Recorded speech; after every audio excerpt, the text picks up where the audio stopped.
ત્યારબાદ ભારે વરસાદની શક્યતા જોવામાં મળી રહી છે। આ તરફ વડોદરાના સાવલીના વાતાવરણમાં પણ પલટો આવી ગયો। સાવલી નગર અને આસપાસના ગામોમાં લાંબા વિરામ બાદ વરસાદ શરૂ થયો છે। આકાશમાં કાળા ડિબાંગ વાદળો ઘેરાયા છે। ગોઠડા, સામતપુરા, શેરપુરા, વસનપુરા, મુવાલ સહિતના ગામોમાં વરસાદ થયો છે। ધરતીપુત્રોમાં પણ ખુશીની લહેર જોવા મળી રહી છે। હાલમાં જે બફારો અને તડકો હતો, ગરમી હતી, તેનાથી લોકોને રાહત મળી રહી છે અને અષાઢની શરૂઆત ધમાકેદાર રહેશે તેવી ખેડૂતોને જે આશા હતી તે પ્રમાણેનો વરસાદ હાલમાં અલગ અલગ વિસ્તારની અંદર જોવા મળી રહ્યો છે। દક્ષિણ ગુજરાતની અંદરથી, મધ્ય ગુજરાતની અંદરથી વરસાદના સમાચાર છે। તાપી જિલ્લામાં પણ આજે વાદળછાયા વાતાવરણ વચ્ચે લાંબા વિરામ બાદ વરસાદની દસ્તક જોવા મળી છે। વાવણીનો સમય ચાલતો હોવાથી ખેડૂતો આનંદમાં છે। મેઘરાજાની બીજી ઇનિંગ શરૂ થતા વાતાવરણમાં ઠંડક પ્રસરી ગઈ છે। તાપી જિલ્લામાં સવારથી લઈને સાંજે 4 વાગ્યા સુધીમાં અંદાજે 1 ઇંચ વરસાદ વરસ્યો છે। વ્યારા, વાલોડ અને સોનગઢ સહિતના ગ્રામ્ય વિસ્તારોમાં ક્યાંક ધીમી ધારે તો ક્યાંક વરસાદી ઝાપટા પડતા ખેડૂતોને રાહત મળી છે। તો અલગ અલગ વિસ્તારોમાં વરસાદને લઈને હાલમાં જે જાણકારી છે, સૌરાષ્ટ્રની અંદર પણ કેટલાક વિસ્તારોમાં વરસાદ થયો છે। માંડવી, ધોલેરા, આ તમામ વિસ્તારો કે જ્યાં પણ વરસાદને લઈને આંકડા આવી રહ્યા છે। નડિયાદમાં 1.57 ઇંચ, પારડીમાં 1.54 ઇંચ, ખેરગામમાં 1.1 ઇંચ, ઉકાઈમાં 1.02 ઇંચ આજના દિવસના આંકડા છે। માંડવીમાં 0.94 એટલે કે 1 ઇંચથી થોડો જ ઓછો। ધોલેરાની અંદર અડધાથી પોણા ઇંચ જેટલો વરસાદ જે છે તેનો અંદાજો છે। સૌથી વધારે વરસાદ જે છે તે અત્યાર સુધીના આંકડા પ્રમાણે નડિયાદની અંદર જોવા મળી રહ્યો છે।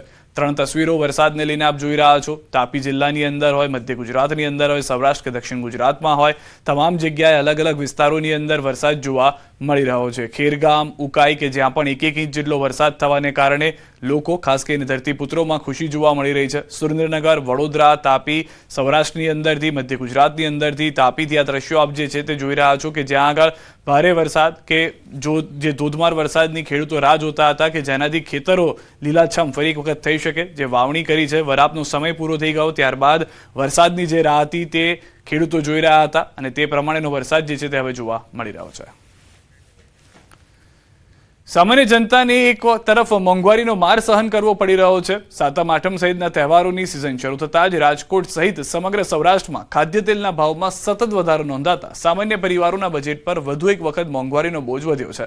છેલ્લા 15 દિવસ દરમિયાન સિંગ તેલ, કપાસિયા તેલ સહિત અન્ય ખાદ્ય તેલોના ભાવમાં નોંધપાત્ર ઉછાળો આવતા ગ્રાહકોમાં ચિંતા અને અસંતોષ જોવા મળી રહ્યો છે।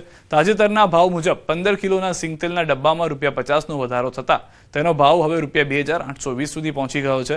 બીજી તરફ કપાસિયા તેલના 15 કિલોના ડબ્બામાં ₹30નો વધારો થતા તેનો ભાવ ₹2670 થઈ ગયો છે। માત્ર સિંગ તેલ અને કપાસિયા તેલ જ નહીં પરંતુ પામોલીન, સૂર્યમુખી અને મકાઈના તેલના ભાવમાં પણ વધારો નોંધાયો છે। વેપારીઓનું કહેવું છે કે સરકારની સંસ્થા નાફેડ જો પોતાના ગોડાઉનમાં રહેલો મગફળીનો અનામત જથ્થો ખુલ્લો બજારમાં મૂકે તો સિંગ તેલના ભાવ પર અંકુશ આવી શકે છે। જો આગામી દિવસોમાં પુરવઠો વધારવા માટે કોઈ અસરકારક પગલાં લેવામાં નહીં આવે તો તહેવારો દરમિયાન ખાદ્ય તેલના ભાવમાં વધુ વધારા થવાની શક્યતા નકારી શકાય નહીં।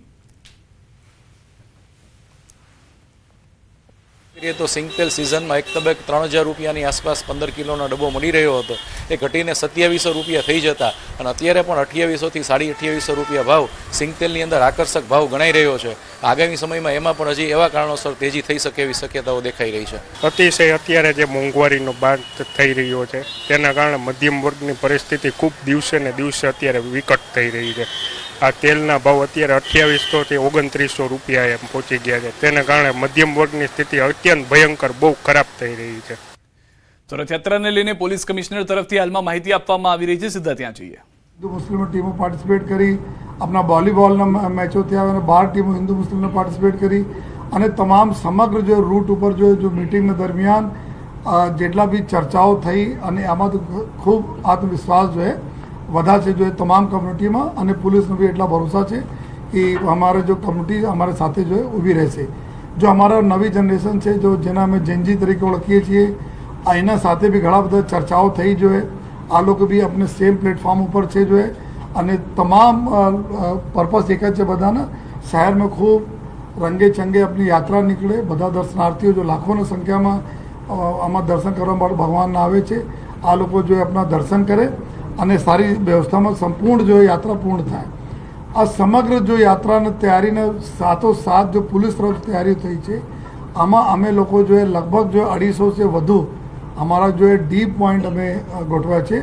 जो मेन रूट है हमारा टोटल बंदोबस्त जो हमें लोग एक मूविंग बंदोबस्त में गोठवेला है जो क्राइम ब्रांच संभाळशे, जेमां लगभग जो 2000 जेटला माणसों આ પૂરા ત્રણો રથ અને ટ્રકો સાથે जो है कुल 103 ट्रक रहसे जो है 101 ट्रक अपना अलग अलग जो है ना पर्पज સાથે जो મંદિર તરફ રહેશે, બાકી ટ્રકો जो है पुलिसના हमारा भी ट्रको રહેશે જેના हमारा भी संदेशो આપતા રહેશે जो है। એના સાથે સાથે जो 30 જેટલા जो हमारा અખાડાઓ છે, 18 જેટલા ભજન મંડળીઓ છે जो है એના સાથે जो मूविंग बंदोबस्त काम કરશે जो है। सर्वप्रथम जो मंदिर से 7 वागे निकलશે अपना गजराज ने पूरी टीमों રહેશે, એના સાથે जो वेटनरी डॉक्टर्स હોય, ફોરેસ્ટની ટીમ હોય અને પોલીસની ટીમ હોય, આ બધા સાથે નીકળશે जो है। તો જો મૂવિંગ બંદોબસ્ત ક્રાઇમ બ્રાન્ચના એમાં સુપરવિઝનમાં રહેશે। પછી સમગ્ર રૂટ ઉપર જો સ્ટેટિક બંદોબસ્ત લગાવવામાં આવી રહ્યા છે, આ સ્ટેટિક બંદોબસ્ત જેટલા ગલીઓ છે, શેરીઓ છે, પોળ છે એના વ્યવસ્થા જાળવવામાં રહેશે અને જો દર્શનાર્થીઓને ઘસારામાં કોઈ તકલીફ નહીં પડે, વડીલોને કોઈ તકલીફ નહીં થાય, બહેનોના કોઈ નાના દીકરીઓને તકલીફ નહીં થાય એની વ્યવસ્થા જાળવશે। ધાબા પોઈન્ટ અમારા જો છે ટોટલ સમગ્ર રૂટ પર 250 ज़्यादा ધાબા પોઈન્ટ છે જે સમગ્ર જો રૂટમાં ધાબા ઉપરથી જો આજુબાજુના વિસ્તાર અને અંદરના વિસ્તાર ઉપર નજર રાખશે જો है। अपना डीप पॉइंट्स મૂકવામાં આવેલા છે જેમાં 8 से 9 આદમી जो પીએસઆઈના નેતૃત્વમાં जो है અંદરના વિસ્તાર जो रूटના અંદરના વિસ્તાર 100 मीटर 200 मीटर 300 मीटर विस्तारों में पेट्रोलिंगમાં રવાના છે जो है। આ સમગ્ર जो બંદોબસ્ત લગભગ जो हमारा कुछ 30,000 જેટલા માણસોના બંદોબસ્ત આ રહેશે જો ત્રણો બંદોબસ્ત મળાઈને। સાથોસાથ આ બંદોબસ્તને સપોર્ટ કરવા માટે जो हमारी टेक्निकल विंग છે जो है टेक्निकल विंग में समग्र रूट पर कुल हमारा અત્યાર સુધી जो અમે લોકો और વધારે કેમેરા વધારે 3700 કેમેરાઓ સીસીટીવી કેમેરાઓ અમે લગાવીએ છીએ जो है જેના માધ્યમથી સમગ્ર રૂટ ઉપરના બંદોબસ્તના લાઈવ અમે ફીડ અમારા जो है સીસીટીવી કંટ્રોલ રૂમમાં જોઈ શકાય जो है। અને સાથોસાથ આ કેમેરાઓમાં એઆઈ બેઝડ અમે बहुत સોફ્ટવેર નાખીએ છીએ અને જેનાથી जो है ક્રાઉડ કંટ્રોલ કરવામાં આસાની રહે, કોઈ જગ્યાએ વધારે ધસારો થતા હોય તેને કેવી રીતે અમે ચેનલાઇઝ કરી શકીએ એના બી અમે લોકો જો વ્યવસ્થા કરીએ છીએ। અને સાથોસાથ जो है જેટલા બી અમારા પીક પોકેટર હોય या એવા એન્ટી સોશલ હોય जो ભૂતકાળ में શાંતિ માટે जो ખતરા હોય એવા કરીબ 65,000 જેટલા લોકોને પૂરા અમારા રાજ્યના અને બહારના જેટલા બી છે એના ફોટો નાખીને અમે લોકો સોફ્ટવેરમાં નાખેલા જેથી ફેસ રિકોગ્નિશન સિસ્ટમથી અમે એલર્ટ મળે અગર કોઈ આ પ્રકારના તથ્યો ત્યાં હોય તો जो है। પૂરા આ કેમેરા સિવાય जो हमारा जो बॉडी वन कैमराओ છે એના માધ્યમથી અમારે रिकॉर्डिंग પબ્લિકના વચ્ચે રહી રહીને जो हमारा जो पुलिसના અમારા અધિકારીઓ છે, જવાનો છે એના जो है रिकॉर्डिंग भी થતા રહેશે જેથી छोटी छोटी चीज़ों भी हमें हमारे जो एकदम पूरा वेल अपना सुपरवाइज चीज़ों रहे। आ तो थया नीचेना बात, लेकिन एरियल जो सर्वेलेंस हमारा रहશે एरियल सर्वेलेंसમાં 100 જેટલા अपना દ્રોણ કેમેરાઓ છે।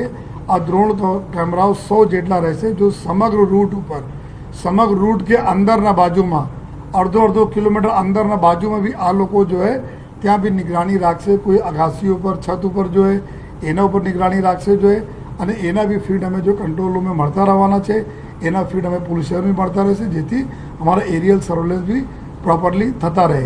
अलग अलग વિસ્તારોમાં લોકો સાથે કમ્યુનિકેટ કરવા માટે લોકોના અમે સૂચના આપી શકીએ, એના સાથે વાત કરી શકીએ એના માટે પબ્લિક એડ્રેસ સિસ્ટમ પર લગાવવામાં આવેલા છે जो है। जो हमें पब्लिक एड्रेस सिस्टमના માધ્યમથી લોકોને जो सूचनाओं આપવાના છે અમે લોકો આપતા રહીશું है। અને સમગ્ર जो બંદોબસ્ત છે અત્યાર સુધી માહોલ અમે લોકો જોઈએ છે ખૂબ સારા માહોલ છે, છતાં અમે લોકો 0 रिस्क સાથે जो पूरा બંદોબસ્ત અમે કરીએ છીએ जो है। हमारा દ્રોણ સિવાય અગર કોઈ બીજાના બી દ્રોણ અગર આવે છે તો અમારે પાસે जो અનથોરાઇઝ દ્રોણ માટે બી 2 એન્ટી દ્રોણ અમારે ગન્સ છે जो એના દ્રોણનો जो તોડી પાડવા માટે અમે એના ઉપયોગ કરવાના છીએ। ચેતક કમાન્ડોસના અમારી 3 હિટ ટીમ છે जो अलग अलग जो स्ट्रेटेजिक जगहों पर છે એના અમે લોકો આ ટીમો। આ તરફ અમદાવાદથી એ પણ સમાચાર મળી રહ્યા છે કે પીએમ મોદીએ મોકલ્યો છે પ્રસાદ, જગન્નાથ મંદિરમાં મોકલ્યો છે પ્રસાદ। રથયાત્રા પહેલા પ્રસાદ મોકલવાની પરંપરા જે પીએમ મોદીએ જાળવી રાખી છે। પીએમ મોદી દર વર્ષે રથયાત્રાના એક દિવસ પૂર્વે દિલ્હીથી ભગવાન જગન્નાથજી માટે મગ, જાંબુ, કેરી અને સૂકા મેવાનો ખાસ પ્રસાદ મોકલે છે। તેઓ જ્યારે ગુજરાતના મુખ્યમંત્રી હતા ત્યારથી તેમણે શરૂ કરેલી આ પરંપરા આજે પણ દિલ્હીમાં રહીને અખંડ જાળવી રાખી છે।